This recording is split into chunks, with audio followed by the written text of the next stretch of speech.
영국의 투자은행에 근무하는 루릭은 얼마 전 홍콩 지사로 발령이 났습니다. 영국에서 근무를 하고 있을 때 금융상품 판매 규정을 위반하여 홍콩으로 발령이 난 것이었습니다. 그 당시 홍콩은 영국에 있는 금융회사 상당수가 진출해 있었습니다. 그러나 영국에서 근무하다 이곳으로 발령이 나는 대부분의 사람들은 문제가 있어서 오는 사람들이었지 본인이 지원해서 오는 경우는 거의 없었습니다. 영국에서도 공부를 잘해 귀족학교인 윈체스터 공립고등학교를 졸업하고 런던 유명 모 대학에서 석사학위까지 마쳤습니다. 루릭은 작년 7월에 이곳 홍콩으로 발령이 나 홍콩에서 생활한 지도 상당한 시간이 지났습니다. 루릭은 혼자 지내다 보니 혼자 생활하는 생활 패턴으로 인해 기분의 기복이 심해졌습니다. 혼자 있을 때면 늘 불안했고 그러다 보면 술을 마시게 되었고 그러다 보니 외로워 아가씨를 찾게 되었고 루릭은 그런 생활이 반복되었습니다. 금융업에 종사하다 보니 급여를 많이 받았는데 마땅히 돈 쓸 곳도 없던 그에게 홍콩은 쾌락의 도시였습니다. 저렴한 비용으로 얼마든지 행복해질 수 있었고 모든 것은 돈으로 해결되었습니다. 홍콩에는 동남아시아에서 넘어와 돈을 벌기 위해 불법 체류하고 있는 젊은 여성들이 많았습니다. 그녀들은 어차피 돈을 벌기 위해 이주한 것이라서 남성 손님들이 돈을 많이 준다고만 하면 그것이 어떤 것이든 어떤 요구든 들어주었습니다. 그러다 보니 루릭은 점점 이상한 행동을 즐기는 변태 성향의 남성으로 변해가고 있었습니다. 2014년 10월 24일 루릭은 본인의 고급 아파트에 인도네시아 여성 닝씨를 불렀습니다. 닝씨와 루릭은 이전부터 손님 관계로 자주 만나던 관계였기 때문에 부담도 없었습니다. 닝씨는 오늘도 예전과 별 다를 것이 없을 것으로 생각하고 루릭 아파트에 들어갔습니다. 두 사람은 한참 동안 술을 마셔 취해 있었고 이전보다 더 높은 흥분을 위해 약물에 손을 댔습니다. 루릭은 그동안 상상만으로 궁금했던 실험을 해보고 싶었습니다. 거실 한가운데는 그녀를 위해 특별히 준비한 성인용품 기구가 있었습니다. 루릭은 그녀에게 준비해둔 성인용품 기구 위로 올라가 보라고 했습니다. 닝씨는 마음이 썩 내키지는 않았지만 루릭이 시키는 대로 행동하면 항상 추가 보상금이 지급되었기 때문에 그녀 입장에서는 마다할 이유가 없었습니다. 루릭은 그녀가 성인용품 기구에 올라가 고통스러워할 모습을 상상하니 설레었습니다.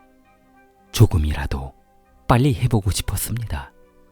루릭은 본인이 그녀에게 고통을 가할 것이니 고통을 참아보라고 했습니다. 그녀를 성인용품 기구 위에 올려놓고 고문할 때마다 고통스러워하는 모습을 보며 짜릿한 쾌락을 느꼈습니다.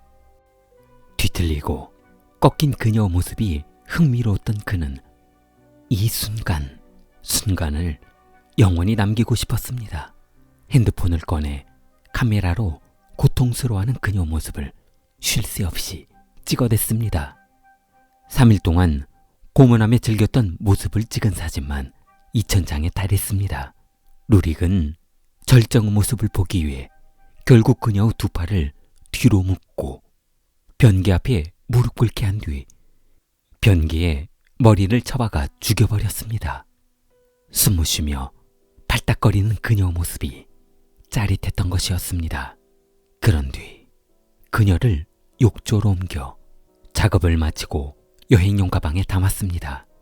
냄새 날 것이 걱정이었던 루릭은 여행용 가방을 베란다에 내놓고 열쇠로 잠그었습니다.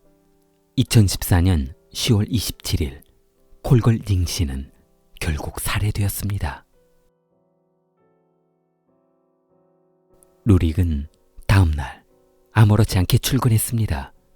일을 마친 후 돌아오는 길에 성인용품점에 들러 새로 나온 변태행위 기구를 구매했습니다. 그리고 철물점에 들러 망치와 톱 등 몇 가지 공구를 추가로 구매했습니다. 루릭은 집에 돌아오는 길에 그 도구들을 사용하여 쾌락을 느낄 것을 상상하니 기분이 너무 좋았습니다. 콧노래를 부르며 검은 봉투에 들어있는 공구를 살랑살랑 흔들며 집에 돌아왔습니다. 루릭은 집에 돌아오자마자 가방을 바닥에 집어던지고 거실을 한 바퀴 돌아본 후 소파를 유심히 바라봤습니다. 소파를 뜯어내 그 아래 망치와 톱을 숨겨두었습니다.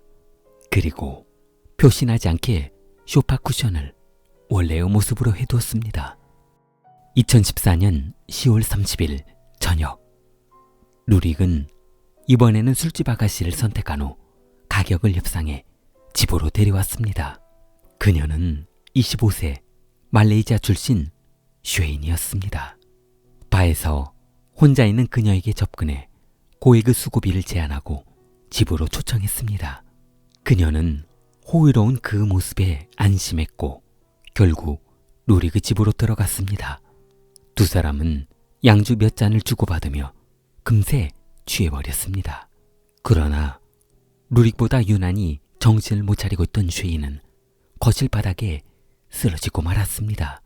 루릭은 또다시 쓰러진 쉐인을 수십 차례 사진 촬영을 했고 쓰러져 있는 그녀 다리를 쭉 집어당기며 소파에 바짝 붙였습니다. 루릭은 소파 쿠션을 찍 뜯어냈습니다. 소파 바닥에 숨겨두었던 망치와 톱을 꺼내 작업을 시작했습니다. 2014년 11월 1일 새벽 3시 40분 경찰서에 한 통의 전화가 걸려왔습니다. 그 남성은 영어로 도움이 필요하니 급하게 와달라며 부탁했고 그 전화를 받은 경찰관은 심상치 않은 사건이 발생했다는 것을 알 수 있었습니다. 경찰이 현장에 도착했을 때 집안은 온통 혈흔으로 범벅이 되어 있었습니다. 거실 바닥에는 벌거벗은 동남아 여성이 목인 잘린 상태였고 팔과 다리도 절단된 상태로 널브러져 있었습니다. 경찰은 현장에서 신고한 남성을 구속했고 추가로 범행이 있을지 모를 증거를 찾기 위해 분주하게 조사했습니다. 조사하던 경찰은 베란다에 쓰러져 있는 트렁크 여행용 가방을 발견했습니다. 경찰이 가방을 일으켜 세우려 했으나 너무 무거워 혼자서는 일으켜 세우기 힘들었습니다. 경찰은 가방을 힘들게 거실로 이동해 열어보았습니다. 그러나 충격적이게도 가방 안에는 담요로 둘러싸인 조그만 동남아 여성이 살해되어 여러 토막으로 담겨 있었습니다. 그리고 그 화장실에서 3명의 또 다른 여성 유전자가 발견되었습니다. 아마도 추가로 3명의 여성 희생자가 있을 것으로 판단되었습니다. 경찰은 용의자를 검거한 후 이렇게 잔인하게 살해한 이유를 조사했습니다. 경찰은 용의자를 조사한 과정에서 그 직업과 가정 환경에 대해 알게 되었습니다. 그는 이전에 미국에 본사를 둔 아시아적 투자회사의 고위직으로 약 2년간 근무를 했었고 현재는 영국 금융회사에 근무하고 있는 엘리트 중의 엘리트였다는 점에 놀랐습니다. 일반적으로 이런 잔인한 범죄의 용의자는 대부분 배운 것 없는 남성들의 화풀이용 살인사건이 대부분이었는데 이번 사건은 의외였습니다. 경찰은 신원조사를 마치고 소지품을 검사하던 중 혹시나 하는 마음에 핸드폰 사진을 검색해 보기로 했습니다. 그러자 그 핸드폰에는 수만 장의 여성 사진이 저장되었습니다. 2014년 4월 동남아시아의 한 도시에서 찍은 것 같은 사진에는 유난히 어린 아가씨들의 사진이 많았고 그 사진들은 모두 변태적인 행위를 강요하며 찍어두었던 사진들이 대부분이었습니다. 그리고 이번 사건의 살해 장면을 모두 저장해준 사진도 발견이 되었습니다. 발코니 여행용 가방에서 발견된 시신을 분해하는 과정이 상세하게 사진에 찍혀 있었고 거실에서 살해한 여성의 범행 과정도 모두 저장되었습니다.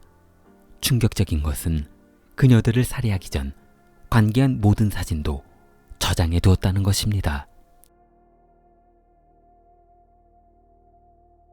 루릭은 16세 당시 집안에서 쉬고 있었는데 위층에서 딸그락거리는 소리가 들려 올라가 봤더니 아버지가 목매달아 자살하고 있는 것이었습니다. 어린 나이에 아버지가 자살하는 모습을 지켜본 루릭은 너무 큰 정신적 충격으로 아버지를 구할 엄두가 나지 않았습니다. 아버지가 천장에 매달려 팔딱거리는 모습을 우두커니 지켜봤던 것입니다. 그 사건이 있은 후 루릭은 학교에서 이상한 행동을 서슴지 않고 있는데 수업 중에 갑자기 바지를 내리고 그 짓을 하는가 하면 여학생들을 성추행하기도 했습니다.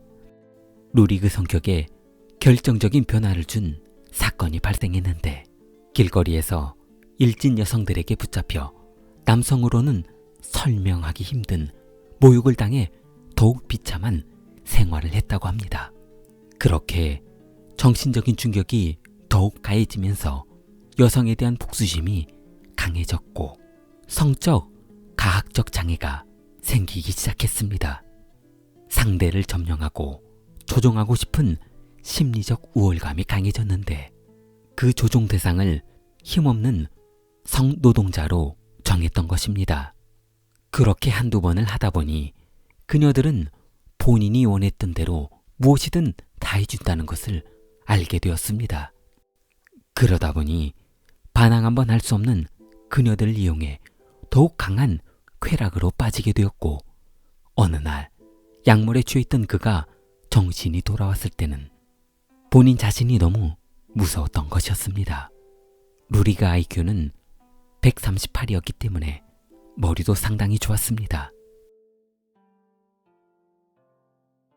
2014년 11월 10일 검찰은 법원에 루릭의 정신감정을 위해 시간을 달라며 재판 연기를 신청했고 1년여의 시간 동안 증거를 수집한 검찰은 2016년 10월에 재판 개시를 요청했습니다. 검찰은 루릭을 2건의 살인사건 혐의와 1건의 불법 시신 매장 행위로 기소했습니다. 배심원은 5명의 남자와 4명의 여성으로 구성이 되었는데 재판 과정에서 배심원은 이렇게 말했습니다. 실로 우리가 영화에서나 볼 수 있었던 사건이 직면해 있다니 믿어지지 않는다. 피고인은 극도로 잔인한 살인수법으로 죄악자인 성노동자를 살해한 점을 용서할 수 없다. 루릭에게 종신형을 선고했습니다. 좋아요, 구독 부탁합니다. 킬리였습니다.